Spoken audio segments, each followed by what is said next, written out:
J'ai posté une photo sur laquelle je demandais aux personnes de me poser des questions pour que je puisse répondre en vidéo parce que c'est beaucoup plus simple pour moi. Donc on va commencer tout de suite par la première question qui est une question de Bintou Wakadiop. J'espère que je n'écorche pas trop ton nom. Et en fait, elle m'a laissé un message trop gentil. En fait, je vais lire les questions sur mon téléphone. La question c'est, moi j'ai deux questions. D'abord concernant le straightening, parce que c'est une méthode pour garder les cheveux démêlés. Je voudrais savoir si tu le fais souvent, si faire des tresses au fil chaque mois pourrait affiner les cheveux ou les rendre cassants, sachant que ce sera juste garder 2 jours histoire de les étirer et d'en faire des coiffures pour un résultat moins shrinké.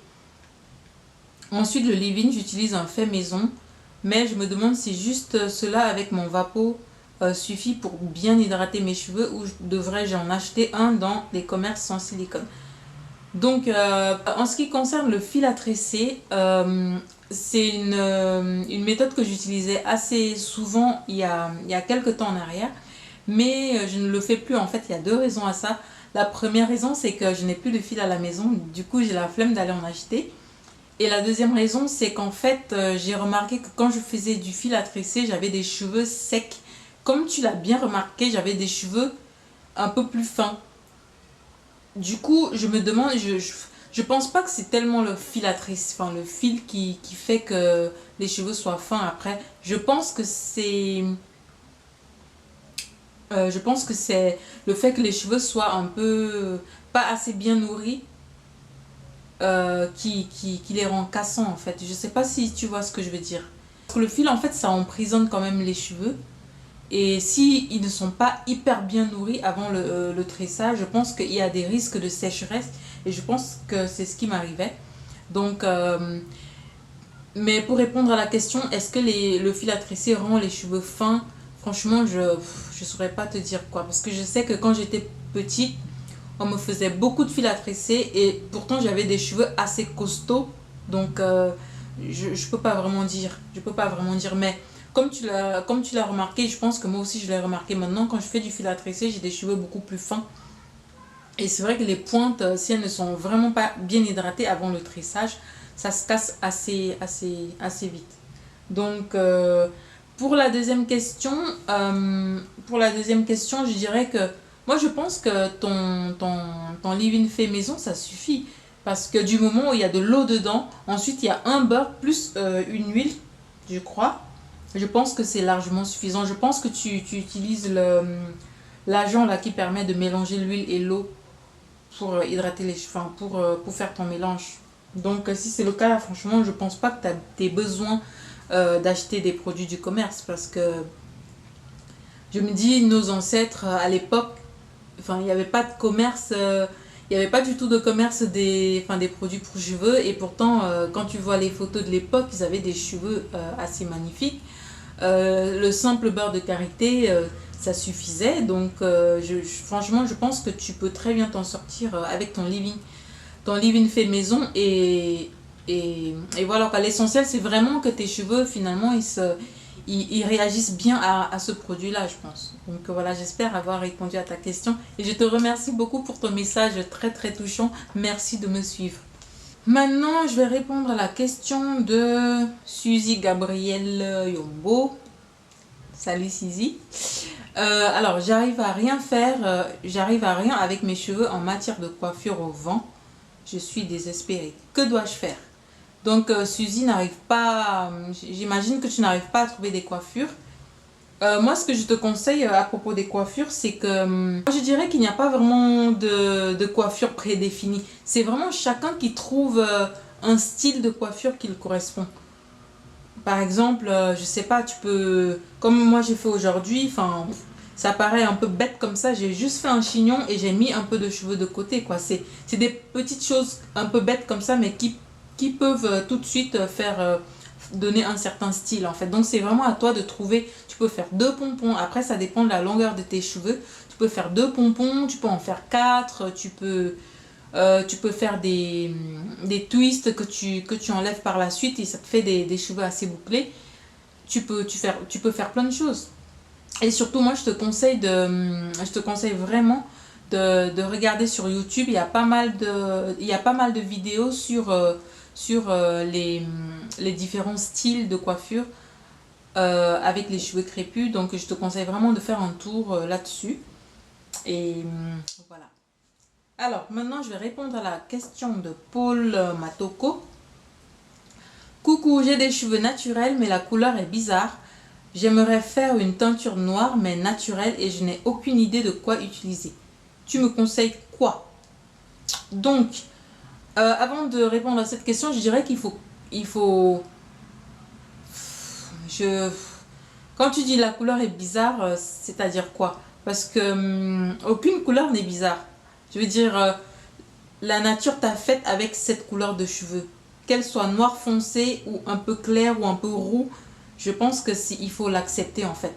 Deuxième chose, c'est que il faut savoir que les teintures, ça casse les cheveux, ça casse énormément les cheveux.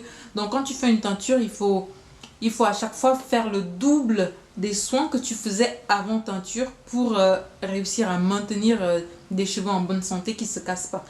Donc moi, ce que je te conseille, honnêtement, du fond de mon cœur, c'est d'accepter ta couleur. Si tu peux éviter de la teinture, il faut éviter. La troisième chose, c'est que ma lumière est en train de partir. La troisième chose que je te conseille, en fait, c'est d'essayer de l'huile de palme rouge sur tes cheveux. Essaye de faire un bain d'huile de palme rouge. Et donc, tu fais un bain d'huile que tu laisses poser 1 ou 2 heures ou toute la nuit et tu laves tes cheveux.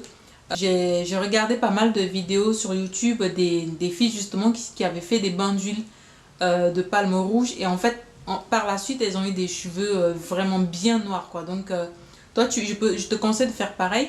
Sinon, je ne connais pas vraiment de teinture naturelle à part le henné. Mais le henné, c'est pas pour noircir les cheveux, c'est au contraire pour un peu éclaircir les cheveux. Donc, voilà. Prochaine question. Alors, la question de Juliane Kemajou, c'est s'il vous plaît, pour atteindre cette longueur, il vous a fallu combien d'années? En fait, c'est un peu compliqué parce que c'est pas comme si j'avais des cheveux rasés à zéro et que après un certain nombre d'années, j'ai eu des cheveux là. Non, en fait, j'ai fait une transition capillaire, donc j'ai arrêté le défrisage. En décembre 2010. Et ensuite, j'ai fait une longue transition qui a duré jusqu'à 2012. Et au fur et à mesure, je coupais en fait les pointes défrisées. Du coup, en 2012, c'est vraiment en 2012, je me souviens que c'était au mois de février, j'étais aux États-Unis à ce moment-là. C'est vraiment à ce moment-là que j'avais du 100% naturel sur la tête. Et c'est vraiment en 2012 en fait que j'avais du 100% jusqu'à maintenant. Donc, on va dire, ouais, 2012 à 2016, ça fait quoi, 4 ans? Mais 4 ans, mais je faisais déjà un pompon avec mes cheveux 100% naturels, donc c'est un peu compliqué de répondre à la question. Mais voilà. C'est vrai qu'ils ne sont pas hyper longs non plus. Ils se sont beaucoup cassés. Il faut savoir que j'ai accouché, j'ai eu un bébé en 2013. Une fois que tu accouches, tu as des cheveux qui se cassent. Donc pendant une année, j'ai eu des cheveux qui sont énormément cassés. Et je pense que c'est peut-être pour ça, c'est peut-être ça qui explique que je n'ai que cette longueur-là en 4 ans. Parce qu'il y a beaucoup de facteurs qui sont entrés en jeu entre le moment où le moment où j'étais vraiment 100% naturelle, donc 2012 et maintenant. Voilà. Alors, la prochaine question, c'est la question de Dani SN. Donc, coucou s'il vous plaît, que faire face aux cheveux pas poreux du tout? J'ai beau faire des soins, ça ne marche pas comme je veux. Alors, une amie à moi.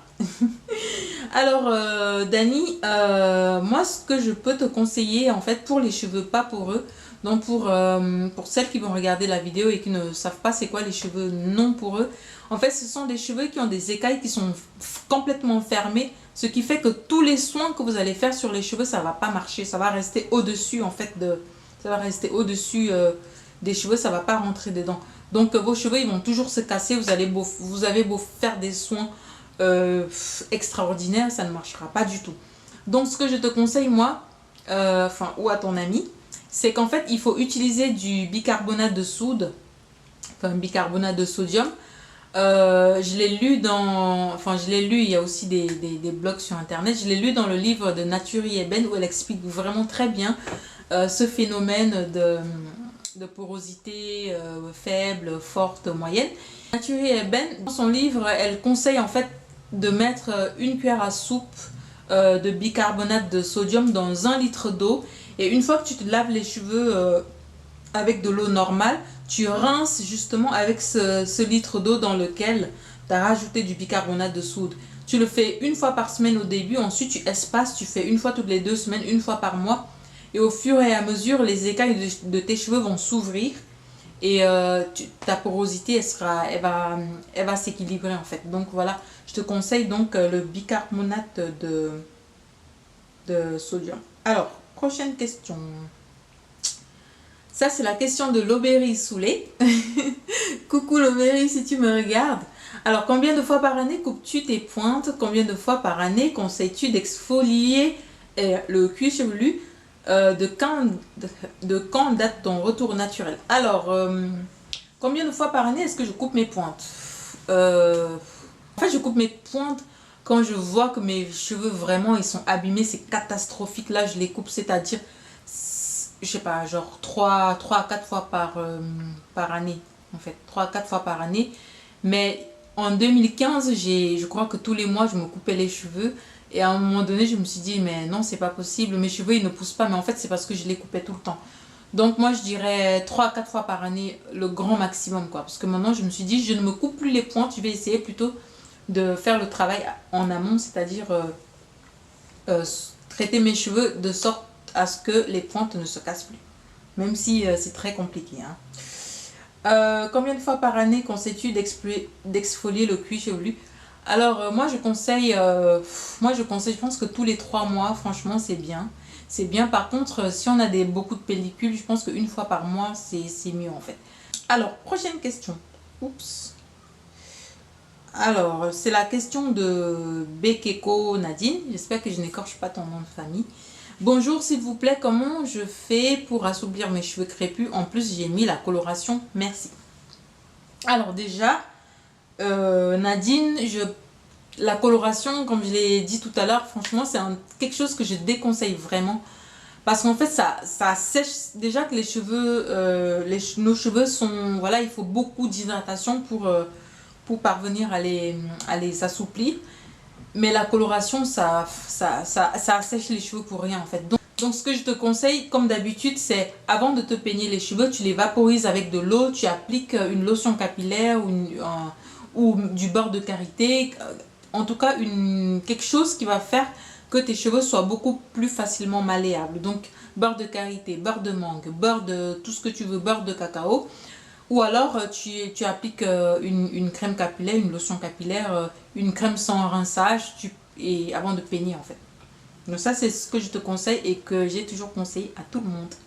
Alors la question de Al-Lakina. Bonjour Nappy Girls, j'espère que tu vas bien. Je vais très bien, merci, j'espère que toi aussi. En fait moi je suis nouvelle dans l'entretien des cheveux naturels et s'il te plaît j'ai besoin de tes précieux conseils. Comment les entretenir pour qu'ils soient longs, brillants et noirs? Pour ma devanture, je ne sais pas trop quoi faire. Quels produits utiliser? Quelles sont les coiffures appropriées pour ses cheveux, etc. Déjà pour la devanture, ce que j'ai tendance à dire, c'est qu'en fait, il faut tout simplement éviter en fait, de faire des tresses trop serrées parce que c'est ça qui fait que les cheveux, au fur et à mesure du temps, ils se dégarnissent. Donc, il faut vraiment éviter. Et également, je te conseille de faire des massages de ton cuir chevelu pour faire pousser tes cheveux et aussi évidemment le massage de la devanture. Voilà, ça permet de pousser les cheveux. Donc je n'ai pas vraiment de produit miracle qui pourrait t'aider à faire pousser cette partie là. Je ne sais pas si j'ai répondu à toi. Comment les entretenir pour qu'ils soient longs, brillants et noirs?